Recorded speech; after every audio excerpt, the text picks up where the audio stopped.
20th Century focuses on aspiring young politician Mackenzie King, played by Dan Beirne, who dreams of becoming the Prime Minister of Canada. But he hesitates in love between a British soldier and a French-Canadian nurse, and he indulges a fetishistic obsession that may well be his downfall. This is written and directed by Matthew Rankin in his feature debut, and focuses on the real-life story of Canada's 10th Prime Minister. It actually premiered at TIFF in 2019 and received a lot of rave reviews out there before premiering in virtual cinemas in November. The thing that stuck out most to me regarding this film is its visual style. It's a film that, if you take a quick look at it, you would think was from, say, the 1930s or 40s. It features a unique mix of those films, old wartime propaganda films, and German expressionism films. It has a very colorful aesthetic, and like some older films, some scenes are shot on what are clearly sets. The images will have these bizarre, over-stylized features to them, and with each and every scene, there's something that's absolutely stunning to look at. And it also plays out not as your typical biopic, but more of this absurdist comedy in the vein of a Monty Python movie. Scenarios that actually happened in real life are played out here in the most ridiculous ways possible. Like there's one moment where a number of people are competing for this important government position, and they have to do these very wild stunts in the style of a sporting event. But it's stuff like writing their names through a certain bodily function. And it's supposed to show what lengths one will go through in order to get ahead in the political process, and often shows some of these politicians' disdain for the people they claim to serve. Like in the opening scene, King's visiting a sick child, but she heaps praises upon him and insults herself, and the second her condition takes a turn for the worse, he promptly ignores her to find another way to boost his own ego. There are a lot of very ridiculous moments and exaggerated setups like this. Plus, the story's told in chapters, chronicling various stages of King's life and shows how further and further depraved this guy gets. A lot of these moments are fun, though one thing to keep in mind is that our main character is meant to be someone who's not exactly the most likable guy, or at least it seems that way, given how he's often self-serving for the movie's entire runtime, and says and does a lot of terrible things.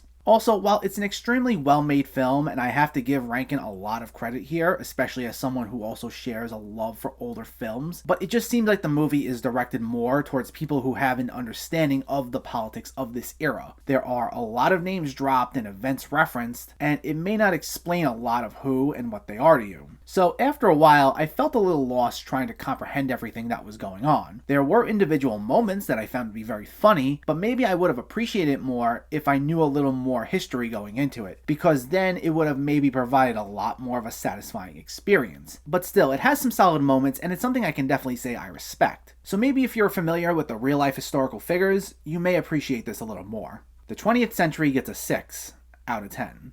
So, let me know, did you see the 20th Century, or are you planning to see it, and what were your thoughts? Did you like the visuals? Did you find it funny? And what's one of your favorite films from the 1930s or 40s? Let me know in the comments below. If you enjoyed this video, please like it and share it, and for more movie reviews and film discussion, please make sure to hit that subscribe button to stay updated. Thanks for watching everyone, and I'll catch you next time.